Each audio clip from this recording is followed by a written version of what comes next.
오늘 함께 볼 말씀은 마태복음 9장 20절에서 22절 말씀입니다. 다 찾으신 줄로 믿고 제가 봉독해 드리도록 하겠습니다.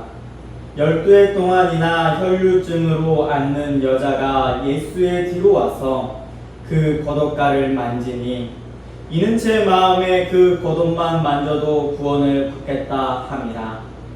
예수께서 돌이켜 그를 보시며 이르시되 딸아 안심하라 내 믿음이 너를 구원하였다 하시니 여자가 그 즉시 구원을 받음이라. 아멘. 오늘도 예배 자리에 나오신 성도님들을 사랑하고 축복합니다. 정말 잘 오셨습니다. 오늘 말씀에서 구원받은 한 여인이 나타나게 됩니다. 그 여인의 특징으로는 12해 동안 혈류증으로 고통받고 있었음입니다. 12해 동안 혈류증으로 고통받던 이 여인이 도대체 어떠한 믿음이 있었기에 예수님께서는 그 여인의 믿음을 보시고 그 즉시 너는 구원을 받았다라고 선포해 주셨을까요? 오늘 말씀을 통해 혈류증을 앓고 있던 이 여인의 믿음을 함께 알아보고자 합니다. 그리고 그 믿음을 우리도 갖는, 우리도 그러한 믿음으로 나아가는 시간 되기를 소망하고 축복합니다. 예수님의 겉옷을 만지는 믿음, 첫 번째는 겉옷, 옷술이란 무엇인가입니다. 마태복음 9장 20절에서 21절 말씀입니다. 12해 동안이나 혈류증으로 앓는 여자가 예수의 뒤로 와서 그 겉옷가를 만지니 이는 제 마음에 그 겉옷만 만져도 구원을 받겠다 함이라. 아멘. 오늘 말씀에서는 혈류증을 앓고 있던 여자가 나타나게 됩니다. 이 혈류증을 앓고 있던 여자는 예수님의 겉옷만을 잡아도 구원을 받을 것이라고 생각하며 예수님의 겉옷을 붙잡았습니다. 먼저 이 말씀을 이해하기 위해서는 유대인들이 입고 있었던 겉옷, 세 번역에서는 옷술로 표현하고 있습니다. 겉옷과 옷술이 도대체 무엇인지를 알아야 하는 것이죠. 민수기 15장 37절에서 41절 말씀에 이 겉옷, 옷술이라는 것에 대하여 아주 잘 나타나고 있습니다. 민수기 15장 37절에서 41절 말씀입니다. 여호와께서 모세에게 말씀하여 이르시되 이스라엘 자손에게 명령하여 대대로 그들의 옷단 귀에 술을 만들고 청색 끈을 그 귀에 술에 더하라. 이 술은 너희가 보고 여호와의 모든 계명을 기억하여 준행하고 너희를 방종하게 하는 자신의 마음과 눈의 욕심을 따라 음행하지 않게 하기 위함이라. 그리하여 너희가 내 모든 계명을 기억하고 행하면 너희 하나님 앞에 거룩하리라. 나는 여호와 너희의 하나님이라. 나는 너희의 하나님이 되려고 너희를 애굽 땅에서 인도해 내었느니라. 나는 여호와 너희 하나님이니라. 아멘. 하나님은 이스라엘 자손들이 입을 옷의 장식으로서 옷술을 달게 했습니다. 나중에 한번 인터넷에 쳐보시면 옷술 달린 것들을 볼 수 있을 것입니다. 이 유대인들이 입었던 이 옷을 보며 하나님께서는 하나님의 말씀, 그 모든 계명을 기억하고 준행하기 위하여 이것을 옷을 달게 만들었습니다. 그래서 유대인들은 하나님의 말씀에 따라 모세의 또 명령에 따라 율법의 개수에 맞춰 옷을 만들어 입었습니다. 이스라엘 백성들이 죄를 범하려 할 때마다 자신의 옷에 달려있는 옷술을 보며 이러면 안 되지. 내 마음속으로부터 요동치는 나쁜 마음들, 내 눈으로 보아지는 음행하는 마음들, 저 여자, 저 남자, 이러한 마음들 가지면 안 되지. 지금 내가 하려는 행동들이 하나님의 말씀에서 벗어난 것들이야, 나쁜 것이야, 이런 것을 알도록 말입니다. 그리고 그것들을 보며 다짐했을 것입니다. 거룩한 삶을 다시금 살아내야겠다라는 것을 말입니다.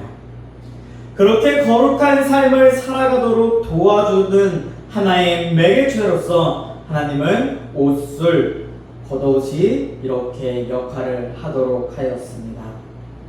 그렇다면 오늘 말씀에서 이 혈루증을 앓고 있던 12해 동안이나 앓고 있던 이 여자에게 있어 겉옷, 옷수를 만지는 믿음은 무엇일까요?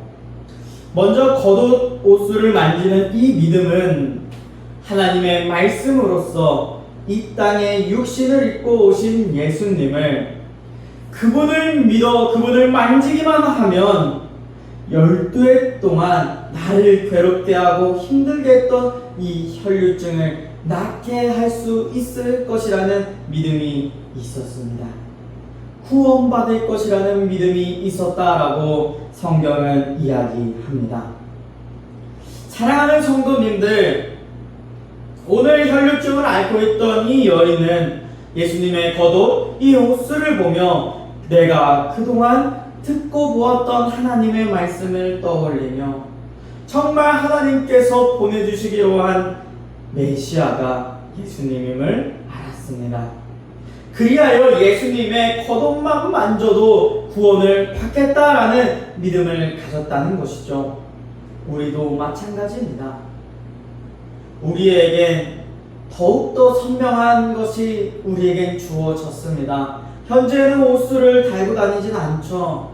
우리에게 주어진 바로 이 성경, 하나님의 말씀을 보며 지금 내 앞에 예수님이 보이지는 않지만 그분이 보이는 것 같이 그분이 나의 지금도 역사하시고 지금도 나를 위하여 십자가를 지심을 믿고 예수님을 구원자로 그렇게 믿으며 고백할 수 있겠냐는 것입니다.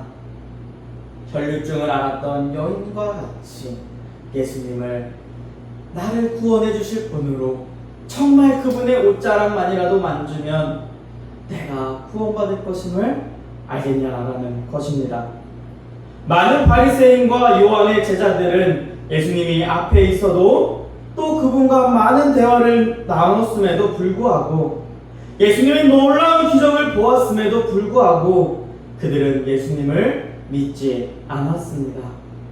그러나 이 혈루증을 앓고 있던 여자는 예수님을 믿었습니다. 성경에 대하여, 율법에 대하여 많이 안다고 구원을 받는 것이 아니라는 것입니다. 많이 아는 것이, 많이 배웠다는 것이, 또 내가 착한 일을 많이 했고 사람들에게 선행을 많이 했다라는 것이 구원의 조건이 아니라는 것입니다.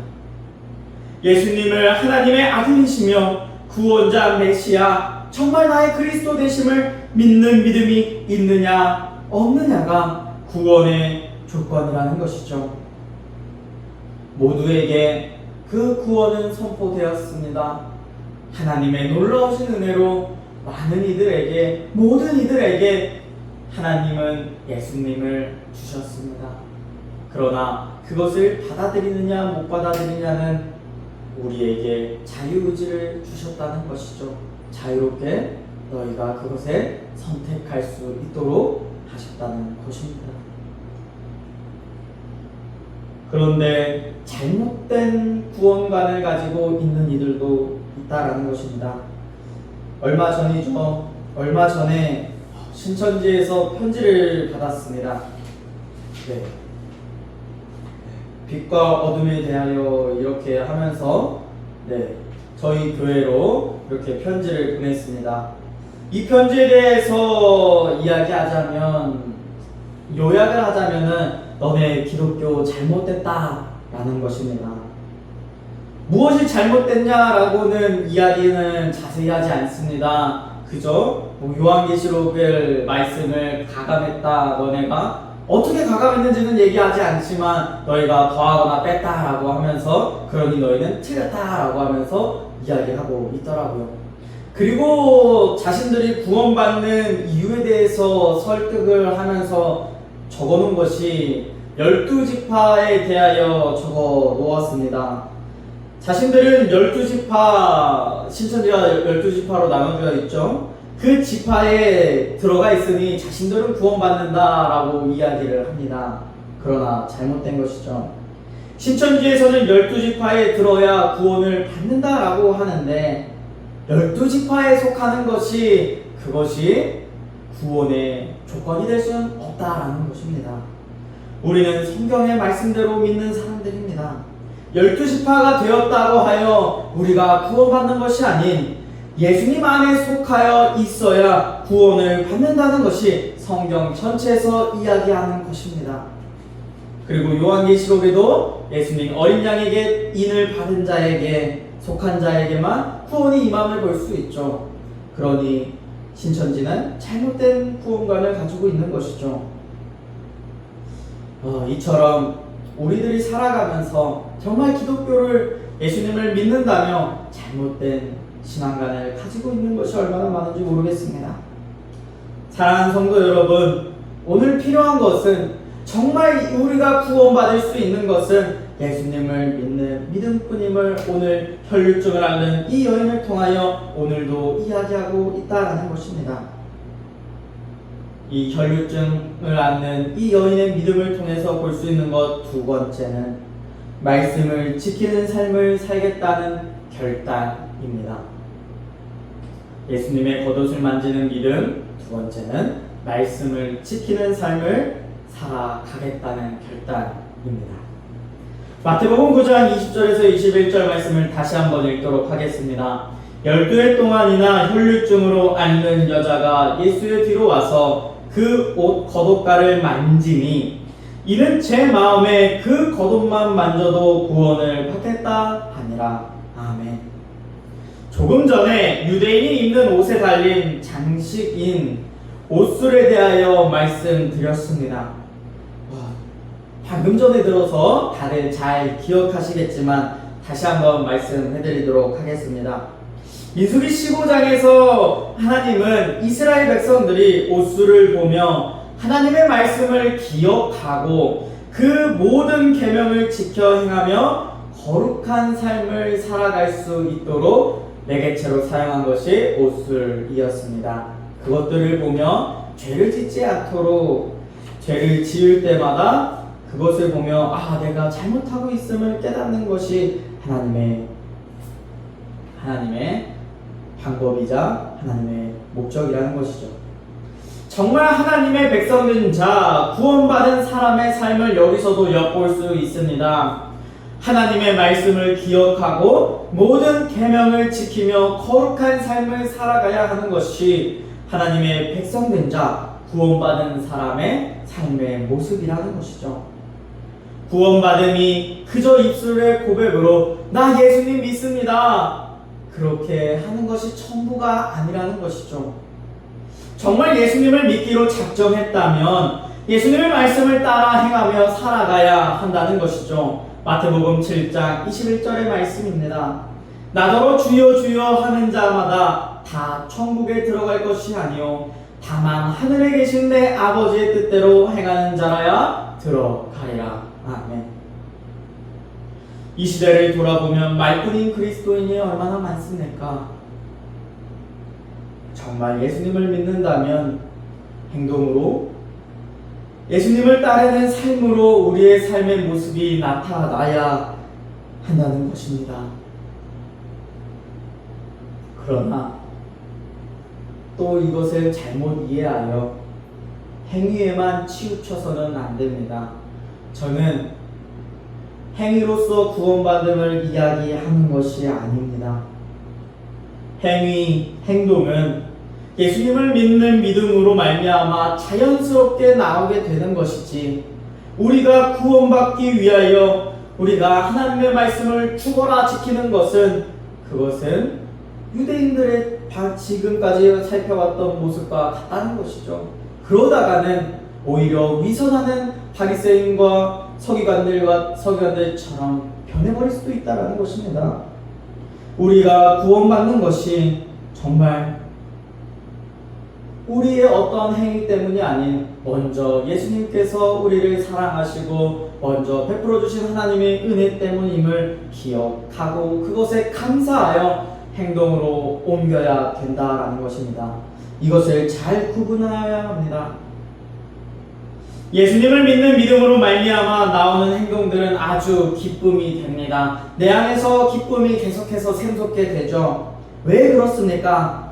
하나님의 일을 다른 사람을 돕는 일에 사용되니 교회 안에서 어떠한 봉사를 해도 어떠한 일이 맡겨져도 기쁨으로 그것을 감당하게 되는 것이죠. 또 하나님의 말씀을 보고 듣고 하는 예배드리는 시간도 너무나도 기쁜 시간이 되는 것입니다. 왜 그렇습니까? 나를 구원하신 예수님에 대하여 더욱더 많이 알아가고 하나님에 대하여 하나님의 말씀을 듣는 시간이니 내게는 더욱더 기쁨이 샘솟는 시간이 될 수 있다는 것입니다. 기도하는 시간은 어떻습니까? 그저 눈을 감고 내가 원하는 것만을 이야기하는 시간이 아니라는 것이죠. 기쁨에 너무나도 감동해서 하나님께서 주신 그 감동에 하나님 너무나도 나 기뻐요. 하나님께서 나를 이렇게 구원해 주셨어요. 나를 이렇게 만나 주셨어요. 정말 저 혈류증 앓는 여인처럼 나 그렇게 문제가 많은 사람인데 나 다른 사람들이 싫어하고 다른 사람 배척하고 다른 사람들이 배척하며 살아왔는데 주님은 나를 만나 주셨어요. 구원해 주셨어요. 그 기쁨에 감동하여 하나님과 관계를 하는 시간으로 이야기하는 시간으로 너무나도 기쁜 시간 아닙니까? 그 시간이 기도하는 이 시간이 정말 기쁘게 된다라는 것입니다. 그렇다면 예수님을 믿는 믿음이 우리에게 우선되지 않을 때 어떠한 일이 발생하게 될까요? 교회 안에 모든 봉사와 모든 행동들이 불편해지고 불만이 생기게 됩니다. 교회 봉사를 왜 이렇게 많이 시키는 거야? 주일이라고 주말이라고 좀 쉬려고 했더니 교회에서 일을 더 시키는 것 같아. 다 내려놔야지. 저 집사, 권사 앞에서 저렇게 하는 거 너무 꼴보기 싫어. 말씀 시간은 왜 이렇게 긴 거야? 재미도 없고 너무 졸려. 기도 시간은 왜 이렇게 긴 거야? 할 말도 없고 더 이상 할 말도 없는데 하나님한테. 혹시 여러분 주변에 이러한 사람들이 있습니까? 아니면 여러분의 마음 상태가 혹 지금 이러한 상태는 아니십니까? 우리를 되돌아보길 원합니다. 예수님의 겉옷을 만짐을 통해 이 혈류증 앓는 여인에게 어떠한 변화가 일어났을까요? 먼저는 예수님에게 속하게 되었습니다. 예수님께 속하게 되면 어떠한 일이 발생하게 될까요? 관계가 회복되어집니다. 죄로 인하여 막혀졌던 하나님과의 나와의 관계가 다시 회복되었습니다. 예수님 안에 속하여 있음으로 말미암아 말입니다. 또한 혈류증으로 인해 사람들에게서 저 사람 불결한 사람이야, 저 사람 부정한 사람이야, 가까이 가지마, 저들에게 손대지마 배척하며 끊어졌던 사람의 관계가 이제는 정결한 자가 되어 깨끗한 자가 되어 사람과 사람의 관계도 회복하게 되었습니다. 또 나 자신과의 관계도 회복되었습니다. 나는 왜 이러한 삶을 살아갈까? 나는 너무 불행한 사람이야. 12해 동안 고쳐지지 않고 있잖아. 아무도 고칠 수 없어. 내 죄가 너무나도 큰가 봐. 난 무슨 죄를 지으며 살았지? 나 너무나도 불행해. 내 고통 알아주는 사람 한 명도 없고 남들을 피해 다녀야 돼 하는 그런 마음이 아픈 상황들과 내적 트라우마에 대해서 이제 회복되게 되는 것이죠. 치유함을 받았다는 것입니다. 또한 마지막으로는 하나님의 말씀을 이제 지키며 살아가게 됩니다. 오늘 결단을 하는 거죠. 저 옷을 만지면 나는 이제 구원받은 믿음으로 나는 살아갈 거야. 하나님의 말씀을 지킴으로 말씀대로 살아갈 테니 하나님께서 말씀하시는 생육하고 번성하기를 원하시는 그 하나님의 말씀이 이 여인의 삶 가운데서 이루어지게 될 것이라는 것이죠. 환경과의 관계도 회복되어진다라는 것입니다. 예수님의 겉옷, 옷을 만지는 이 여인의 믿음의 결단은 이 여인의 인생을 완전히 뒤바꿔 놓게 되었습니다. 예수님을 구원자로 믿는 믿음이며 이제는 하나님의 말씀을 지키며 살겠다는 굳은 결단임을 오늘 볼 수 있습니다. 사랑하는 성도 여러분, 우리에게도 이와 같은 믿음이 필요합니다. 저에게도 성도님들에게도 반드시 이 믿음이 필요합니다. 예수님을 믿기로 작정하고 그리스도인이 되었습니까? 그리스도인이 된 지 얼마나 되셨습니까? 정말 그리스도인이 되었습니까? 그렇다면 정말 예수님을 믿는 그리스도인이 되었다면 하나님의 말씀을 지키며 살아가는 삶 살아야 합니다. 세상의 말이나 세상의 원하는 대로 살아가는 것이 아닌 또 나의 육적인 욕심과 나의 마음의 욕심을 욕망을 채우기 위하여 살아가는 것이 아닌 하나님의 말씀을 기억하며 하나님의 말씀을 지키며 살아가야 한다는 것이죠. 그 길은 좁고 협착할 것입니다. 세상 사람들은 가지 않으려고 할 것입니다. 그 길을 왜 가? 미련한 놈아. 그 길을 왜 가? 그렇게 고통스러운 길을 왜 가? 찾는 자가 적을 것입니다. 그러나 포기하지 않고 가는 것이 중요합니다. 우리 소란교회라는 교회 이름도 좁은 길을 가는 교회라는 뜻입니다. 우리 소란교회가 좁은 길 가는 이유는 단 한 가지입니다. 그 안에 예수 그리스도의 생명이 있기 때문입니다. 그 예수 그리스도의 생명을 얻기 위하여 또 예수님을 믿는 믿음으로 나아가기 위하여 우리 교회는 오늘도 그 좁은 길 걸어갑니다. 우리 모두 오늘 말씀에 이 여인과 같이 예수님의 겉옷 옷을 그 붙잡는 굳건한 믿음이 있기를 소망하고 축복합니다. 기도하겠습니다.